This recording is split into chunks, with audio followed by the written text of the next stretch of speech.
যাবো তো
কিশোর সংঘের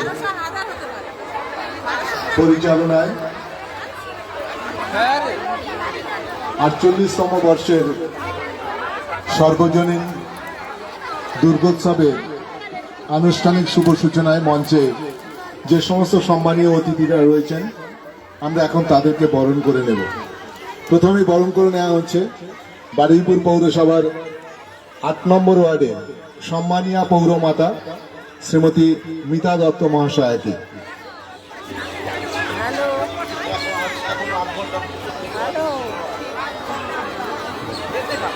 ও কাকি ঠাকুর দেখবে না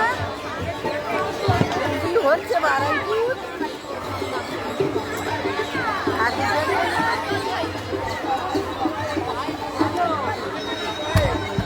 অনিশা চক্রবর্তী তাকে বরণ করে নিলেন ব্যাজ এবং উত্তরীয় দিয়ে। এবার আমরা বরণ করে নেব। আমাদের মধ্যে উপস্থিত রয়েছেন বারুইপুর পৌরসভার ৬ নম্বর ওয়ার্ডে সম্মানীয় পৌরপিতা শ্রী বিকাশ কুমার দত্ত মহাশয়কে।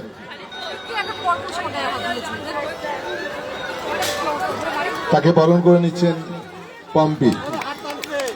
ব্যাজ এবং উত্তরীয় দিয়ে তাকে বরণ করে নিলেন পম্পি।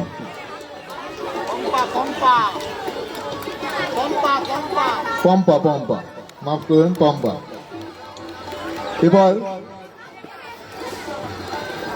এবার আমাদের মধ্যে উপস্থিত রয়েছেন ৩ নম্বর ওয়ার্ডের সম্মানীয় পৌরপিতা শ্রী স্বপন মণ্ডল মহাশয়। তাকে বরণ করে নেবেন অর্পিতা মালি। ব্যাজ এবং উত্তরীয় দিয়ে তাকে বরণ করে নেওয়া হচ্ছে কিশোর সংঘের পক্ষ থেকে। অর্পিতা মালি তাকে বরণ করে নিচ্ছেন। সবাই একটু করতালি দিন।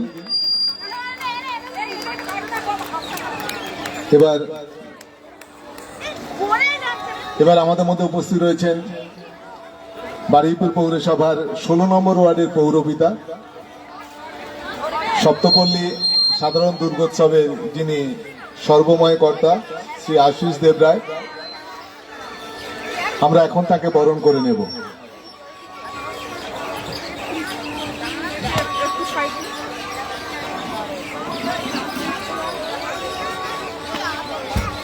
তাকে বরণ করে নিচ্ছেন পায়েল নস্কর।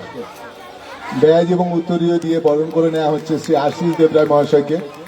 ১৬ নম্বর ওয়ার্ডের পৌরপিতা শ্রী আশিস দেবরায় মহাশয়কে বরণ করে নিচ্ছে পায়েল নস্কর।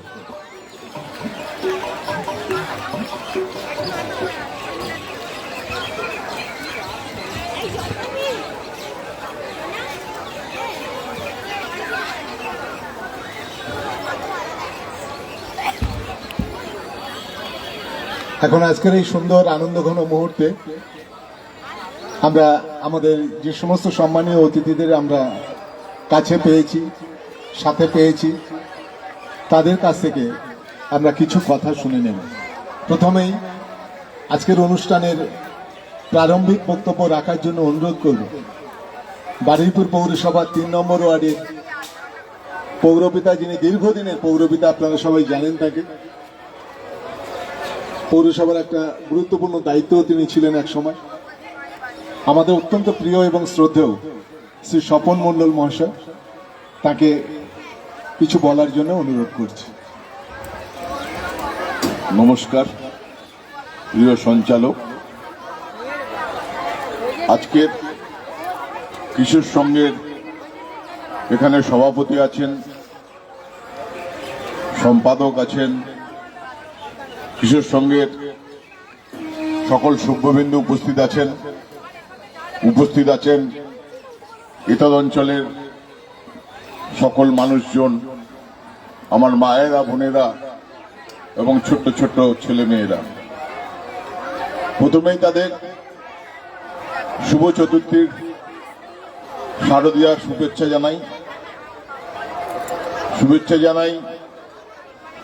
কিশোর সংঘের এই মঞ্চ থেকে বারুইপুর প্রেস ক্লাবকে দক্ষিণ ২৪ পরগনা জেলার মধ্যে তারা অত্যন্ত সুচারুভাবে এবং ওনাদের নির্দিষ্ট চিন্তা ভাবনা নিয়ে আজকের এই মণ্ডপটাকে তারা সেরা উপহার দিয়েছেন।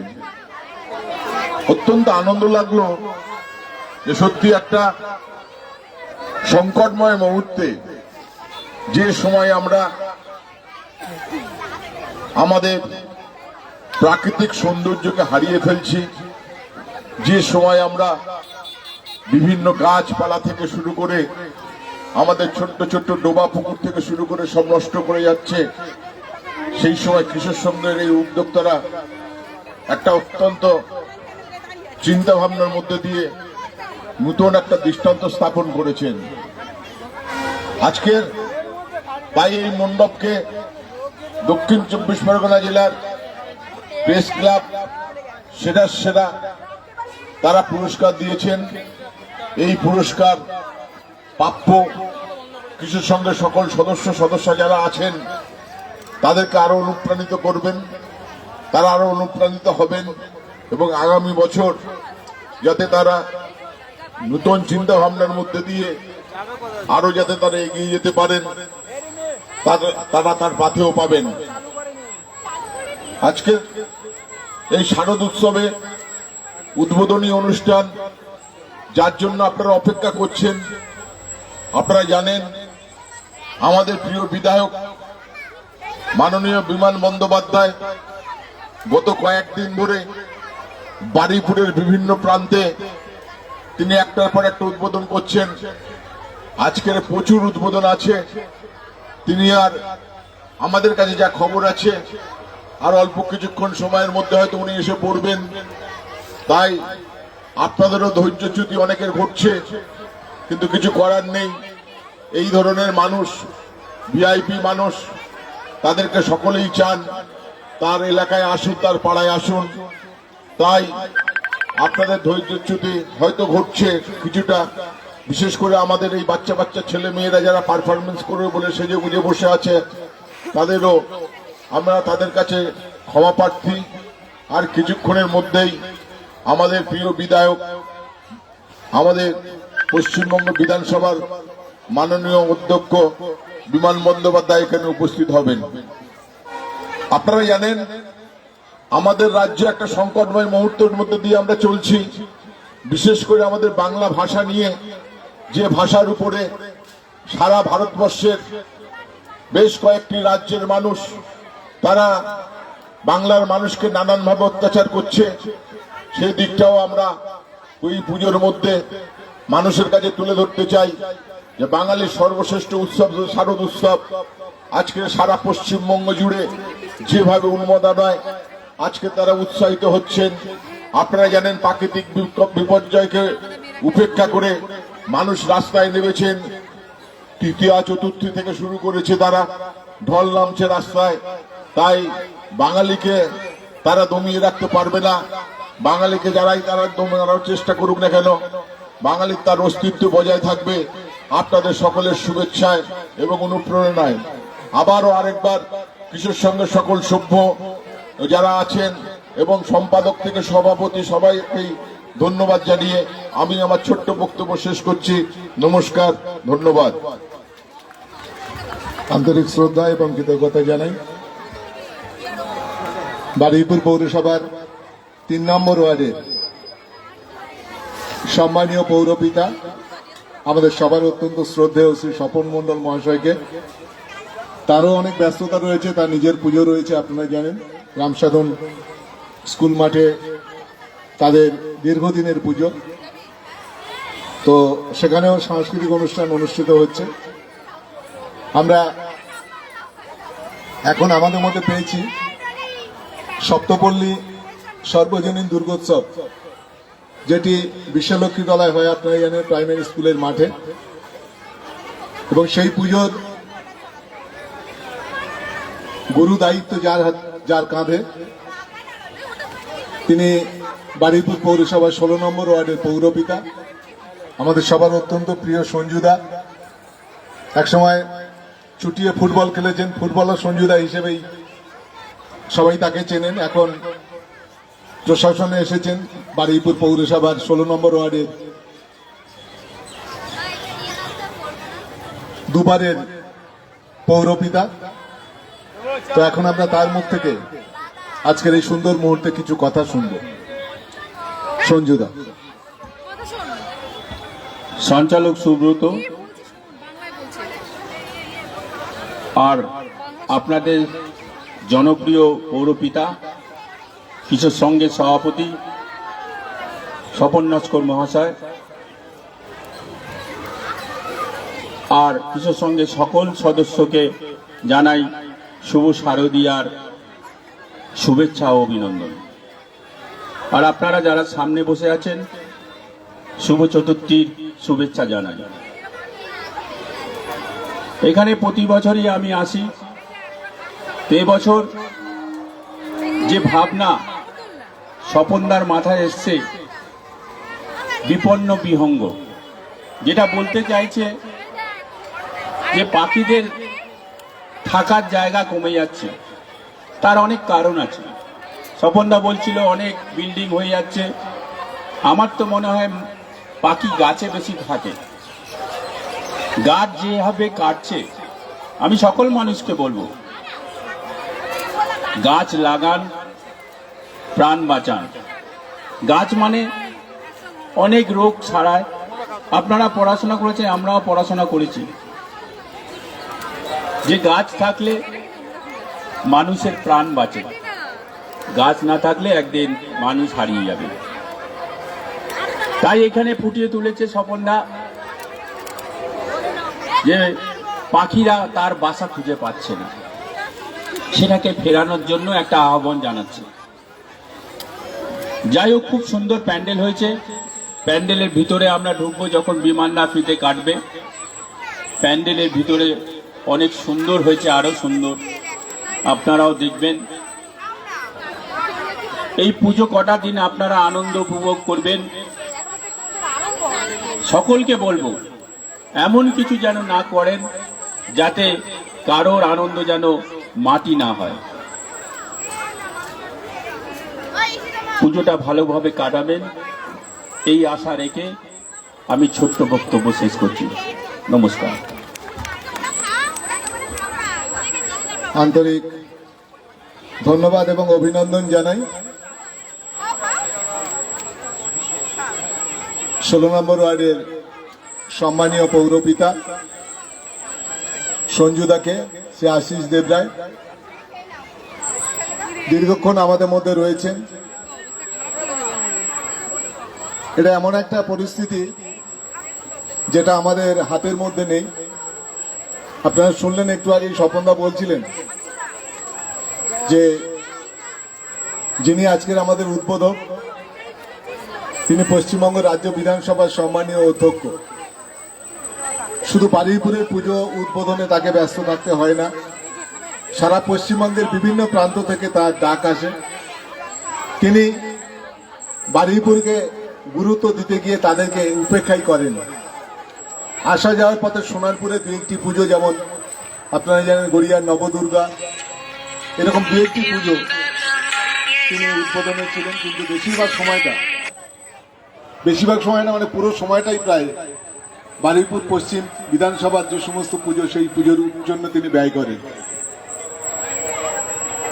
দুদিন হয়ে গেল তিনি অক্লান্তভাবে পরিশ্রম করছেন, বিভিন্ন জায়গায় যাচ্ছেন, শহর থেকে গ্রাম সমস্ত জায়গায় মানুষ তাকে চান। তার জনপ্রিয়তা এতটাই, এবং তার যে পদ বিধানসভার অধ্যক্ষ, স্পিকার, এটা খুব কম কথা নয়। আমরা খুব সহজেই তাকে পেয়ে যাই, সেই জন্য তার গুরুত্বটা আমাদের কাছে অনেকটা কমে গেছে। কিন্তু বিধানসভার একজন স্পিকার, তিনি একটা অনুষ্ঠানে আসছেন, আমরা এর আগে কিন্তু খুব একটা শুনতাম না বা জানতাম না। যেহেতু তিনি আমাদের বিধায়ক, তাই আমরা খুব সহজেই তাকে পেয়ে যাই। খুব খারাপ লাগছে যে সমস্ত বাচ্চারা সেই বিকেল থেকে একদম তৈরি হয়ে আমাদের এখানে অনুষ্ঠান করার জন্য উপস্থিত হয়েছে। এমন একটা পরিস্থিতি যেটার উপরে আমাদের কোনো নিয়ন্ত্রণ নেই, আমাদের কোনো হাতও নেই। তাই আমাদের অপেক্ষা করা ছাড়া কোনো উপায় নেই। আমরা নিশ্চিত যে আমাদের অপেক্ষার অবসান হবে। বিমান বন্দ্যোপাধ্যায় আমাদের মধ্যে আসবেন এবং আরো অনেক অতিথিরা আমাদের মধ্যে আসবেন। আমাদের 48তম বছরে যে অনন্য মণ্ডপ, এবং তার থেকেও অনন্য আমাদের মাতৃ প্রতিমা, চিন্ময়ী মায়ের যে অপরূপ মৃন্ময়ী মূর্তি, যেটি রূপায়ণে আমাদের বারুইপুরের কৃতি সন্ধান দীপঙ্কর গায়েন, তো সেটা সত্যি আমাদের ভীষণ আনন্দের। যে এত সুন্দর প্রতিমা বারুইপুরের কৃতি সন্তান দীপঙ্কর বানিয়েছে, তো সেটা আমাদের মানে নয়নাভিরাম বলতে যেটা বোঝায় সেই রকমই কিন্তু। তো এই অনন্য মণ্ডপ এবং তার প্রতিমার আবরণ উন্মোচন দুটিই একসাথে করবেন বিমান বন্দ্যোপাধ্যায়। আমরা যেটুকু জেনেছি খুব কাছাকাছি তিনি একটি পুজোর উদ্বোধনে রয়েছেন নতুন পাড়াতে, এবং তারপরে তিনি এখানে প্রবেশ করবেন। আমরা সেই বিকেল থেকে অধীর আগ্রহে অপেক্ষা করছি। অনেকের ধৈর্যচ্যুতি নিশ্চিতভাবেই ঘটেছে, সেটা খুব স্বাভাবিক, এটা বলার অপেক্ষা রাখে না। কিন্তু এমন একটা পরিস্থিতি যেখানে স্বপনদা বা সঙ্গের অন্যান্য যারা রয়েছে, সম্পাদক রয়েছে, দেবাশিসদা, এদের করার কিছু নেই, এদের হাতেও নেই ব্যাপারটা। আমরা যদি সবটা ঠিকঠাক ভাবে হতো, হয়তো আমাদের 3টে সাংস্কৃতিক গোষ্ঠী রয়েছে এখানে, তার একটি বা দুটি অনুষ্ঠান, দুটি সাংস্কৃতিক গোষ্ঠীর অনুষ্ঠান শেষ হয়ে যেত, হয়তো একটা বাকি থাকতো বা সেটাও হয়তো শেষের পথে চলে যেত। এবং এমনই একটা মানে অদ্ভুত পরিস্থিতি যেটা আমাদেরকে মানে ভাবিয়েও আমাদের হাতে তার কোনো সমাধান সূত্র নেই। শুধু ভাবতে আমরা পারি, কিন্তু সমাধান সূত্র এখনো পর্যন্ত আমাদের হাতে এসে পৌঁছায়নি। তাই অপেক্ষা করা ছাড়া উপায় নেই। ইতিমধ্যেই আজ মহাচতুর্থীর এই পুণ্যলগ্নে অনেক মানুষ রাস্তায় বেরিয়ে পড়েছেন। আমরা টেলিভিশনের পর্দায় দেখছিলাম বিভিন্ন চ্যানেলে যে মহালয়ার ঠিক দিন থেকেই মানুষ কিন্তু বেরিয়ে পড়েছেন, কারণ মহালয়া থেকেই আমাদের মাননীয় মুখ্যমন্ত্রী মমতা বন্দ্যোপাধ্যায় ভার্চুয়ালি সব উদ্বোধন শুরু করেছেন, এবং মানুষও মণ্ডপমুখী হয়েছে। ঘর ছেড়ে মানুষ বাইরে বেরিয়ে পড়েছেন। মাঝে মাঝে প্রকৃতি বিভিন্নভাবে ভয় দেখানোর চেষ্টা করছে, কিন্তু আমরা মোটেই তাকে খুব একটা পাত্তা দিচ্ছি না। আমরা সমস্ত কিছুকে উপেক্ষা করে, প্রাকৃতিক প্রতিকূলতাকে জয় করে আমরা এগিয়ে চলেছি। এই প্রাকৃতিক প্রতিকূলতা নতুন কিছু নয় আমাদের কাছে, কারণ আমরা আয়লা দেখেছি, আমরা আমফান দেখেছি, আমরা ইয়াস দেখেছি, আমরা করোনার মতো অতিমারি দেখেছি। তাই এই সামান্য বৃষ্টি, এক পশলা বৃষ্টি হলো, তাতে আমরা ভয়ে ঘরে গুটিয়ে যাব, সেই ব্যাপারটা কিন্তু হবে না। বাংলার মানুষ দেখিয়ে দিয়েছে মাকে আরাধনা করতে এই সমস্ত বিপর্যয় তাদেরকে কিন্তু বাধা দিতে পারেনি। সমস্ত বাধা বিপত্তি কাটিয়ে আমরা প্রত্যেক বছর যেমন মায়ের আরাধনা করি, ওই বছরগুলোতে, যে বছরগুলো সাংঘাতিকভাবে বিপর্যয় নেমে এসেছিল, তখনও আমরা করেছি। এর থেকে অনেক বেশি বৃষ্টি হয়েছে, আমরা খবরের কাগজে দেখেছি 1978 সালে, কিন্তু তখনও পুজো হয়েছে। করোনার যে অতিমারি, মহামারী যাই বলি না কেন, তখন আমরা দেখেছি যে আমরা একসাথে গল্প করতে পারতাম না, রাস্তায় বেরোতে পারতাম না, পুরোপুরি গৃহবন্দী করে রেখেছিল করোনা আমাদের। এমন একটা সংকটময় মুহূর্ত যে প্রতি মুহূর্তে আমরা আতঙ্কিত হতাম, আমাদের অতি প্রিয়জন আমাদের ছেড়ে চলে যাচ্ছে। এবং আরো যেটা ভয়ঙ্কর ব্যাপার ছিল সেই সময়, করোনার সময়, যে সেই সমস্ত অতি প্রিয় মানুষজনকে আমরা দেখতেও যেতে পারতাম না, তার ডেড বডি সেটা দেখাও যেত না। অনেক ডেড বডি তারা সরকার থেকে দেয়ও না। এই যে ব্যাপারটাগুলো ছিল, কিন্তু কি করা যাবে, সবকিছুকে মেনে নিতে হবে। আজকেও আমরা যেভাবে মেনে নিচ্ছি, মানিয়ে নিচ্ছি, দুটোই আমাদের কাছে কিন্তু রয়েছে। দুটোতেই কিন্তু আমরা অনেকটাই অভ্যস্ত হয়ে গেছি। তাই এই ছোট ছোট বাচ্চাদের মুখের দিকে তাকিয়ে আমাদের যত কষ্ট হোক না কেন, আমাদের কষ্ট বুকে চেপে রেখে আমাদের অপেক্ষা করতে হবে, এই ছাড়া আমাদের কোনো উপায় নেই। তো আমরা দেখছি যে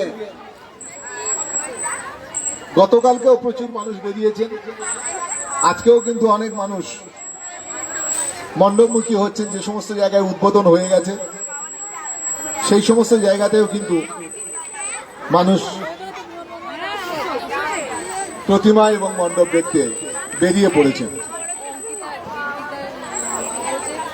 আমরা জানি এই যে মাতৃপুজো যেটা হচ্ছে সেটা অনেক পুরনো, বহু প্রাচীন। ঋগ্বেদে যে দেবী মূর্তি আছে তাকে দুর্গারই প্রতিরূপ বলা হয়। পুরাণে সুরত রাজার দুর্গোৎসবের কথাও আমরা জানি, কিন্তু আমরা যে দুর্গোৎসবটা করি এটা শ্রীরামচন্দ্রের প্রবর্তিত। শ্রীরামচন্দ্র অকাল বোধন করেছিলেন। কেন করেছিলেন আপনারা সবাই জানেন। রাবণ বধের উদ্দেশ্যে তিনি শক্তি ভিক্ষার জন্য এই অকাল বোধন করেছিলেন এবং সেটা হয়েছিল শরৎকাল।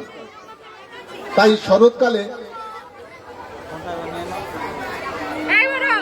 শরৎকালে এই দুর্গোৎসবে তোর মা দুর্গা হয়ে যাবে, তুই তখন মহিষাসুর হয়ে যাবে। 1 2 1 4 3 টার্গেট।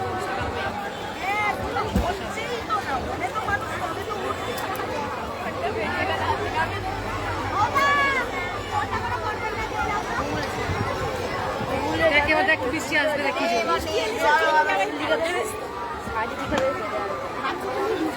না এটা কাজ করতে হবে, বাচ্চাগুলোকে নাচ টাচ করিয়ে দিয়ে তারপর তো বিবাহ প্রসঙ্গে আবার শরৎকালের এই দুর্গোৎসব তাই অনেক বেশি আমাদের কাছে মনোরম এবং আকর্ষণীয়। তার আরো একটা কারণ তার প্রকৃতির জন্য। শরৎকালের আকাশ আপনারা জানেন পরিষ্কার থাকে, একটা শীতের হালকা আমেজ চলে আসে। তো খুব স্বাভাবিকভাবেই এবছর তার একটু ব্যতিক্রম আমরা লক্ষ্য করছি।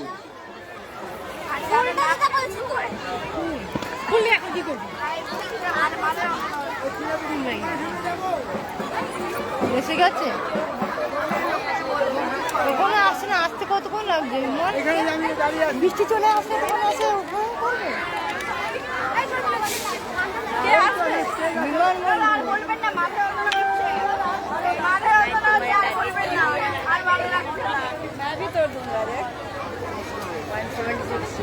আর বলুন না সত্যি কথা সবাই ভালো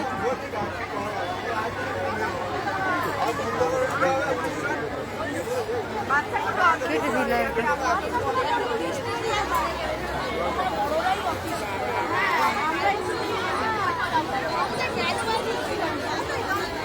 নাচগান হোক না, তারপর এলে এবারে আসলে বন্ধ হয়ে যাবে, আমাদের আসলে বন্ধ করে দিয়ে এর মধ্যে দুবার বৃষ্টি হয়ে গেছে। হ্যাঁ আসলে বন্ধ করে দেবে, বাচ্চাদের শুরু হোক না। দুবার বৃষ্টি হয়ে গেছে, এবারে জোরে আসবে বৃষ্টি। কেউ আসবে না, আর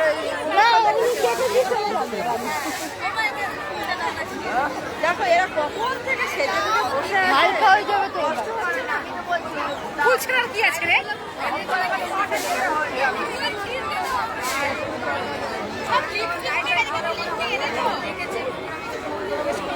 অনুষ্ঠানটা তো চালু রাখতে পারতো। তুমি আসবে তখন আবার উদ্বোধন হবে, যেতে হবে আমার। কে লাগাবে? তুমি লাগাবে? বেশি বাড়াবাড়ি ওয়েদার খারাপ, যেমন weather তেমন বাচ্চা লাগবে না, বাচ্চা চালাতে হবে। আরে বাচ্চা মাইন্ড আছে ও হ্যাঁ ক্লাবের ভিতরে 8:15 এখন 13 অফ করে দিলে একটা।